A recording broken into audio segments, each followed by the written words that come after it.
Welcome to the CEO of Destiny podcast, where you will find the tools to fulfill the purpose of your generation and wildly succeed in the marketplace. And now your host, Andre J. Benjamin.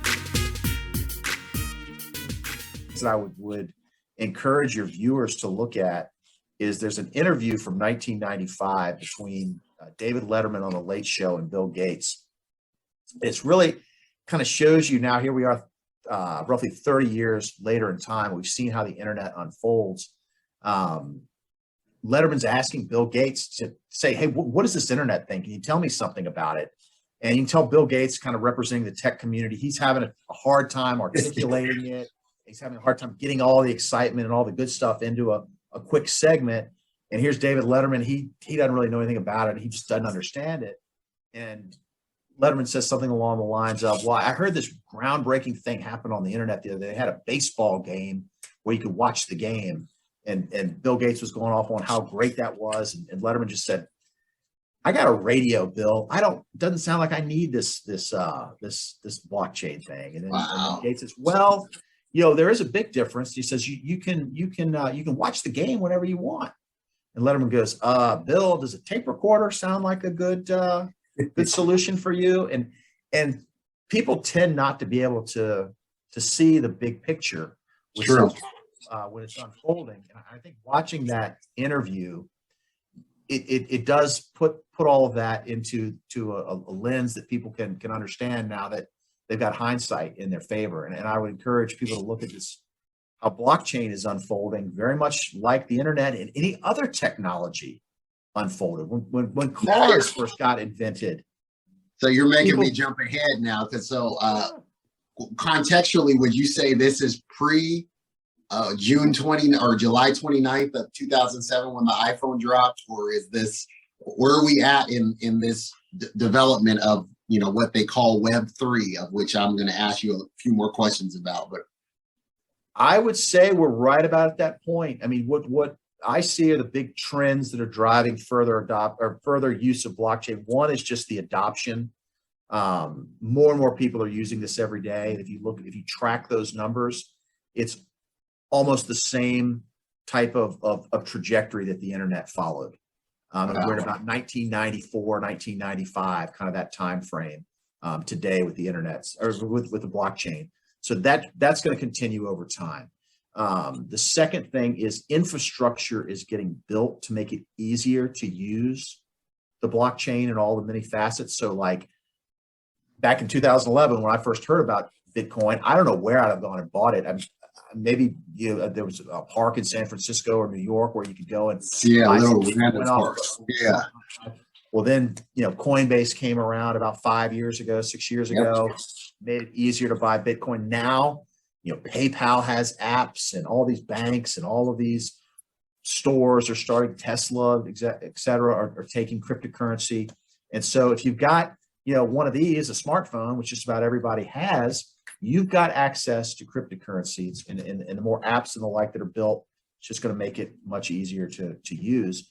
And then the third thing is we're seeing regulatory clarity come about. And so we're going to jump into relation. I wanted to ask you initially though, what made you write digital finance? Like, who is your initial or target audience through this resource? And then also, why is it resonating so well? Because it seems to be doing well. From what I can tell, and I'm not in your bank account, I'm just saying I can tell how books do because I'm a voracious reader. So I can tell when things are having momentum. Yeah, I mean, when I started going down and looking into the blockchain, I realized I'd go down all these rabbit holes, and that there weren't a lot of structured books or sources where you could learn about kind of high level topics in blockchain. And I thought, look, I'll write something specifically about the financial industry, and I'll try to, make it as simple as possible, but no simpler was sort of my mantra of how I wanted to go about it. And I think, there was a need for that when the book was published, and I had all of these ideas in my head, and I thought, I need to just kind of put pen to paper and organize this stuff in a way that someone with a basic financial and basic technology background could understand. And so I think those ideas have resonated very well, and the trajectory that the blockchain has gone down over the last couple of years since it was published. I mean, it's following a lot of those things that I outlined in the book, and so I think we had the privilege of I told when I reached out to Baxter, our team reached out to Baxter. I was letting him know how one of his colleagues, Jake, who was one of our previous guests, the reason why I enjoyed and reached out to him is because my 11-year-old son at the time, he's 12 now, but at the time when he was 11, he's Dad, what are you reading right now? And he was looking over my back, but he was able to grasp the concepts because of the way that Jake broke it down in there, we could have conversations about money instead of me talking to him and saying, well, the Federal Reserve, and this is the private West Central Bank, and this is the, fiat. He broke it down, and this very similarly, Baxter uses a lot of great graphics and breaks it down visually for people, because if you're just kind of up in theoretical 30,000 foot view, it's harder to really make it usable. So I appreciate that about it. So why do you think your book is resonating so well with audiences before we actually start talking about more of the content of the book? Yeah, I wanted to make it relatable. I as you mentioned, I wanted a lot of illustrations because I think a picture's worth 1,000 words. It can probably describe stuff a heck of a lot better than I can do. Number two, I wanted to have things like case studies, what's unfolding on the blockchain that's relatable to somebody. Why is it going to affect their life, their job, make things simpler, better, faster, cheaper, whatever it might be. I've included some historical perspectives because I think people work well with stories and they can relate to those stories a lot better. And then I highlight a lot of industry trends so that people could see the direction from a high level where this story was unfolding. And so I think by keeping the content well organized and kind of providing these bite-sized ways to tackle these complex topics really resonated well for people. What do you enjoy about the feedback you're getting from the book thus far before we start jumping into more of the content? I'm just happy that people are learning about this stuff and are realizing that we have a better future ahead of us if we really embrace this technology and we put it to use. And I think the biggest impediment to that is this lack of education. People don't understand it, so they just kind of sit on the sidelines and don't get involved. And when I hear people, when I talk at universities or I have webinars like this, coming back to me and saying, hey, what you said really, struck a chord with me and I want to get involved in this, that puts a smile on my face. It really does. So when you say the terms better and faster, right, bigger, break that down for us. Break that down for the audience. When you talk about that better and faster and bigger, why should a person, what's an elevator speech you would give to someone about blockchain and why they should be paying attention to it? Sure, it's going to create incredible amounts of efficiencies in our life, making things easier for us. And it does that by cutting out intermediaries. So like I said earlier, if you go to the grocery store and you want to pay with your credit card, that takes costs to do that. It does that service isn't in for free.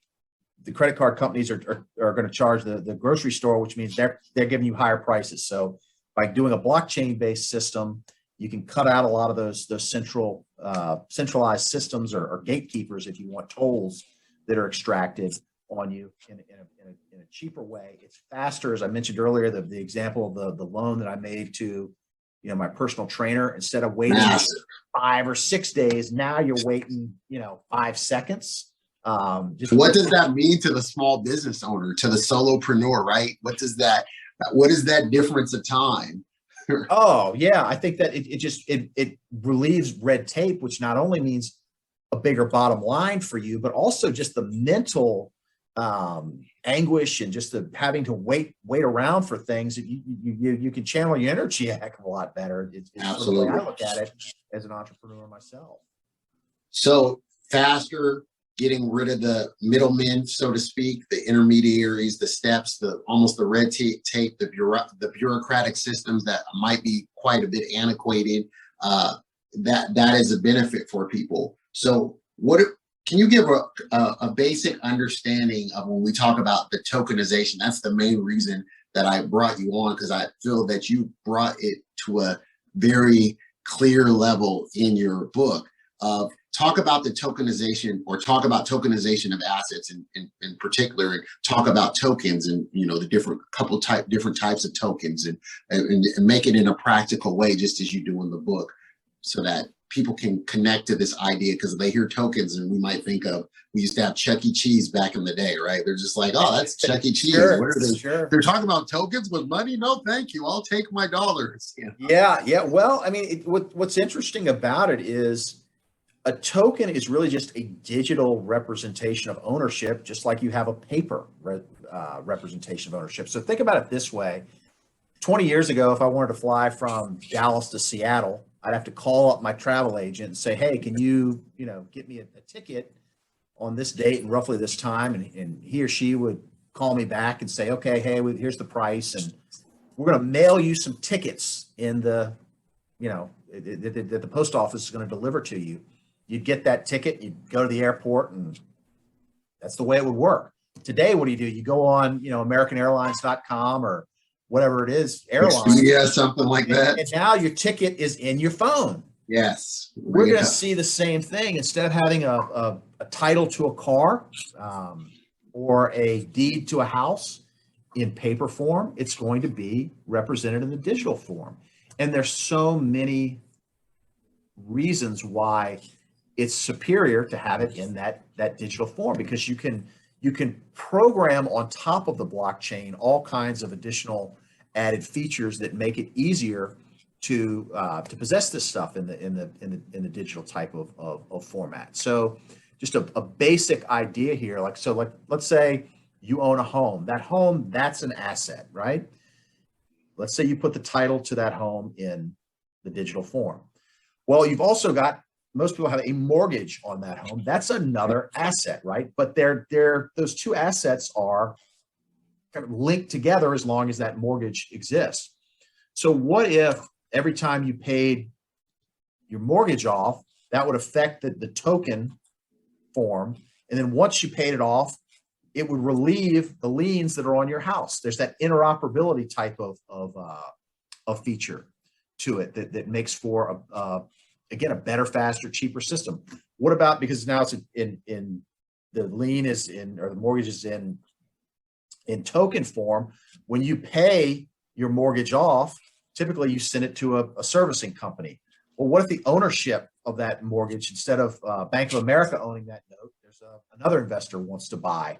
The payments would automatically through the blockchain be sent to the new person. There's no extra processes or headache that has to take place when the ownership of that mortgage goes from one person or entity to another. So all of that leads to all that. Refis and everything change. You don't have this long process to access the equity that's there and whatnot. You're saying it's cutting out a lot of that red tape and bringing some speed. Exactly right. And take the house itself. Now that the title is on the chain, all of that history becomes apparent. It becomes available to be accessed and to be reviewed quickly and easily. So you may be able to have cheaper title insurance for your home. You probably have easier record keeping around the house. Goes all the way to like the county or the government entity where it's recorded. Just makes it easier to maintain all of that stuff over time. Talk a little bit about Fidelity Investments as one of these usage cases. Thank you for listening to today's episode. Do us a favor. If this was useful in any way for you, please go to iTunes and leave us a review. Reviews will allow others to easily discover the podcast. If you'd like more information and to receive a free download, rediscover your destiny, go to ceofdestiny.com. Thanks again, and tune in next time.